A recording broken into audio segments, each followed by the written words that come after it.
Welcome everybody, Fantasy Alarm TV's NFL Weekly Preview Week 12. I'm Jeff Mans from FantasyAlarm.com. Along with me as always, it's the Oracle Ray Flowers. Ray, what is up? Are you excited for another week of fantasy football?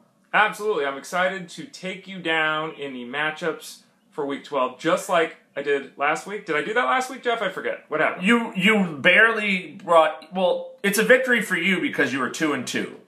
So for you, that's a victory, no doubt. I'm 14-10 on the season. You're against your 10-14 as we enter Week 12. So we're doing pretty well. I mean, we'll talk about it a little bit. But Bishop Sankey screwed me on Monday night. He scored the touchdown. All he needed was one more reception and 2 more yards. One more reception and then 2 more yards rushing. Easily would have beat your Joique Bell, but even with the touchdown, I wasn't able to do it. So you hold on for the tie. You're confident though this week's going to be a lot different. Oh, yeah. Absolutely. This is the week I start the turnaround. I think I said that last week. You said it the last couple of weeks, but I'm waiting. I'm gonna wait for it. Okay. Well, 2-2 last week, 3-1 this week. Ooh, bold prediction. All right, I can play a little defense against Ray Flowers here. Ray, since you are the loser of this duo, thank you. I'll let you start out. How about your quarterback of the week? Who's your guy? I'm going Kyle Orton. Now we know the game is changing locations and all that. And that might be concern, but Kyle Orton hasn't thrown an interception in 3 games. Now, I know everyone talks about the fact he's not. What does that matter? What do you care? I'm just saying. Well, good for him. Interception. He's not playing as bad as people think. He's got like the career best completion percentage. He hasn't thrown an interception in 3 weeks. But more than that, he faces the Jets, who are horrible. The Jets have allowed 25 touchdowns, including 4 to Orton. That's fair. Earlier this season. And the Jets are like the 3rd worst defense in football against quarterbacks. Kyle Orton is going to have not a great game, but he's going to have a good game this week. I'll give you this. Kyle Orton plays better than he looks. True. That's about it. My quarterback this week, I'm going to go a little lower on the food chain. I'm going Zach Mettenberger. He also with a great matchup against the Philadelphia Eagles. They allow the most fantasy points to quarterbacks. And I'm really impressed with Mettenberger. He stays in the pocket, well poised. He doesn't have a lot of escapability, but he's got a big arm. He's finding plays downfield. You said the 80-yard touch on Nate Washington. He's able to make those reads and force the ball down there. I think there'll be some big plays against the Eagles. Even though the Titans will lose, I still think he puts up more fantasy points this week. At running back this week, Ray Flowers, I'm going to go Isaiah Crowell. Getting rid of Ben Tate really opened things up in this situation in Cleveland. Again, everybody's looking at Josh Gordon like he's going to be some savior for the Browns. The fact of the matter is the Browns run the ball. They are the number 3 team entering this week at rushing attempts, and they're going against the worst defense against the run in the Atlanta Falcons this week. Isaiah Crowell has a big week, Ray. Who do you got?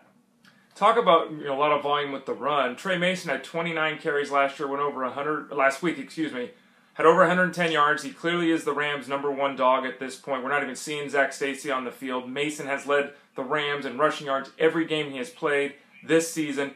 The Rams face the Chargers. 3 of the last 4 games, the Chargers have allowed at least 130 yards on the ground. Trey Mason, good game in Week 12.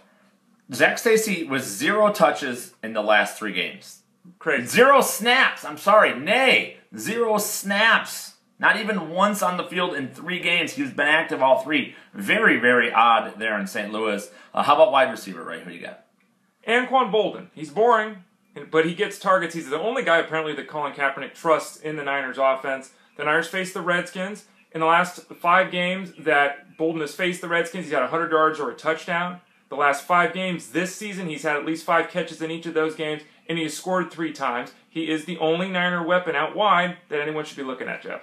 I'm a big fan of Anquan Boldin. Just everywhere he goes, all he does is make big plays and makes big catches. Yeah, he's probably a terror to deal with in the locker room, but guy makes plays. I'm going to go with Vincent Jackson, Tampa Bay Buccaneers wide receiver. Why am I going with Vincent Jackson here? Because it makes no damn sense. That's why. Nice. Just because the entire universe, and rightfully so, we're all going to go to Mike Evans, right? I mean, that's the way things... There's no reason not to. Mike Evans has been one of the most productive fantasy players all season long, not just recently. Recently, he's getting the multi-touchdown games, which is wonderful.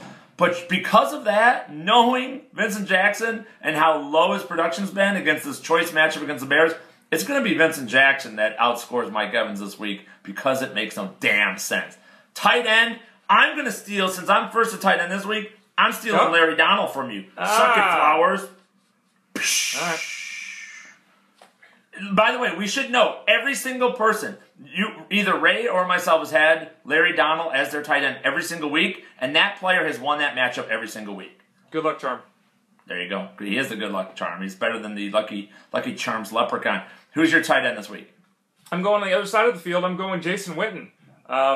Same game. Nice. Yeah, four touchdowns the last 3 times he's faced the Giants. He's actually scored 3 times in his last 5 games this year. And finally showing some consistency, Jeff, working with Romo in that offense. 3 straight games with 5 catches. Witten is kind of back, at least production-wise, to the guy we've always expected him to be.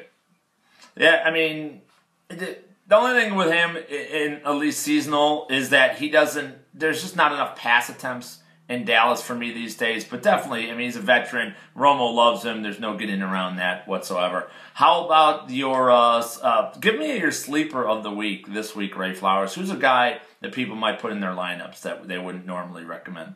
Yeah, we're going deep here. I'm going to say Kenny Stills with the Saints. Now, I believe that Colston is the guy that steps up, working out of the slot to replace Brandon Cooks, who's done with the season with the broken thumb. But Kenny Stills, who's run all the deep routes, will probably do some more things underneath, some more high percentage plays. And don't forget that Drew Brees, for all the struggles and disappointments people have in him, the last 19 home games that guy has played, he is averaging 328 passing yards and more than 3 touchdowns. There are balls to go around in that Saints offense, Jeff. There really is, and Stills he's not the same player Brandon Cooks is. It's weird that Stills is very fast, but he doesn't have the lateral quickness and the route running quickness that Brandon Cooks and some other guys have. He's more of a straightaway flyer type. But you're right, they don't really. Pierre Thomas is practicing. They're not sure if he's going to be active. Stills is going to get more catches than anybody expects. He could get 5-6 receptions this game, and 1 or 2 of those could be very, very big plays. My sleeper of the week, Allen Hurns. How about him? Jacksonville Jaguars, without Allen Robinson, they need a big playmaker, and Hurns has shown the ability. 3 games this year, 5 touchdowns in 3 games, over 100 yards in 2 of those 3 games.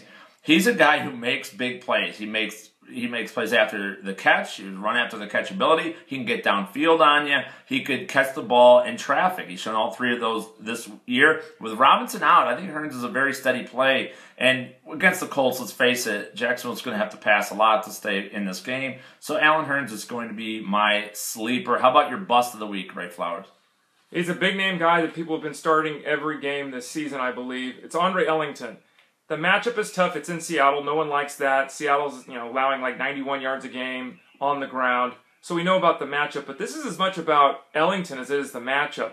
Ellington the last 2 weeks is averaging about 2 yards a carry, a little under 2 yards a carry. The last 8 games this season, he's barely at 3 yards a carry. He's catching passes 4, 5, 6 every week, but if you're in a non-PPR setup, I don't know how confident you can be in a running back, even if he's getting 20 carries, he's averaging 3 yards a carry, Jeff. People call all the time the Fantasy Alarm Show on SiriusXM Fantasy Sports Radio, and they're talking about Ellington in standard leagues, and you're completely right. I tell them, Andre Ellington, if he's not in a PPR league, and now you got Stephon Taylor's back, he's healthy, between him and Bryce handling the short yardage deals, Ellington in a standard league is very, low end wide, a running back too. Realistically, it's all about the pass catches with him, so I agree with that. My bust, I'm just going to go chalk and go Josh Gordon. Yes. It's just one of those things. You've been waiting all this time to start him. You kind of have to start him if you've been waiting, because the matchup's not going to get any better for you the rest of the way for Josh Gordon. But I think no matter what, even if he catches a touchdown, I don't think 3 catches, 38 yards and a touchdown rate, I don't think that is going to meet what people really expect from this guy. And all week long on SiriusXM, I've been charting what everybody's expectations of Josh Gordon. And tonight, Friday night on the Fantasy Alarm Show, I'm going to unveil what the consensus expectations of Josh Gordon is going to be. And I've got this news for you. It's well over 100 yards this week against the Falcons. So good luck with that, everybody. Tip of the week, quickly, Ray Flowers. Tip of the week. Forgot what my tip of the week is. Oh, my tip of the week. Don't chase points. You say it all the time. You're going to hear all this stuff about a guy like Latavius Murray as an example. What happened last week, folks, doesn't matter that much. It's not baseball. It's fantasy football. That is absolutely right. My tip of the week is going to be simply, you got to have balls, got to have cojones at this time of the year to win playoff matchups. You do the safe things throughout the season. Come playoff time, you just might have to pull the trigger on a very, very hard decision, such as Latavius Murray. That's the one that will get you over. Till next time, for Ray Flowers, it's Jeff Mans, Fantasy Alarm TV. Good night, everybody.